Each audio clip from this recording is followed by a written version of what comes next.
une règle d'or. Privilégier les actifs qui prennent de la valeur avec le temps. Ainsi, ils choisissent de mettre leur argent là où il va non seulement se conserver, mais croître. C'est pourquoi ils investisseront par exemple dans des biens immobiliers, des actions de sociétés prometteuses, des fonds qui versent des dividendes, ou dans l'éducation et les entreprises. Ce n'est pas tant une question d'avoir de l'argent à dépenser, mais plutôt de savoir comment le faire travailler pour soi. Par contre, les personnes qui prétendent être riches vivent pour une chose: impressionner les autres par des signes extérieurs de richesse. Ils mettront une grande majorité de leur argent dans des choses qui perdent en valeur comme des voitures de luxe, des vêtements de marque, etc. Donc, au lieu de céder à la tentation d'acheter le dernier gadget à la mode, ou une voiture qui perd la moitié de sa valeur dès qu'elle quitte le concessionnaire, les riches se concentrent sur des choix qui favorisent la croissance à long terme de leur argent.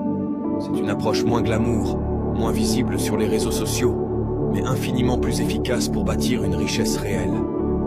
La liberté financière vient de l'utilisation intelligente de l'argent.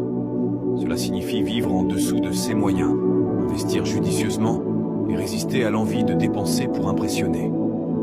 Les personnes riches qui agissent comme si elles ne l'étaient pas ne sont pas avares, elles sont astucieuses. Elles savent que chaque billet dépensé inutilement est un billet qui ne travaillera pas pour eux. 4. Ils privilégient leur bien-être personnel.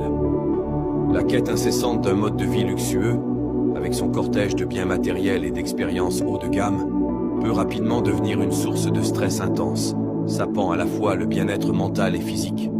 La vérité, c'est que ces personnes que vous voyez sur Instagram ne sont pas aussi heureux que vous le pensez. C'est une vie de stress constante. Du pourquoi cette photo n'est pas aussi aimée que la précédente, ou du pourquoi est-ce que tel a plus de réactions sous ses posts que moi. À l'inverse, nombre de personnes véritablement riches comprennent quelque chose de fondamental. Le bien-être personnel est la véritable clé de la richesse. Ces individus, que vous pourriez croire pauvres par leur apparence ou leur mode de vie simple, placent en réalité une grande valeur sur leur santé mentale et physique. Ils pratiquent ce que l'on appelle la gratification différée, un concept puissant qui consiste à résister à une récompense immédiate dans l'attente d'un bénéfice futur plus important.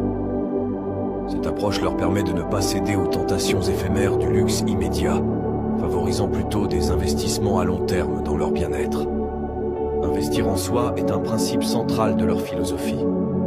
Que ce soit par l'éducation continue, le développement de compétences nouvelles ou le maintien d'une condition physique optimale, ils comprennent que ces investissements apportent des retours bien plus précieux que n'importe quel achat matériel. C'est une richesse de connaissances,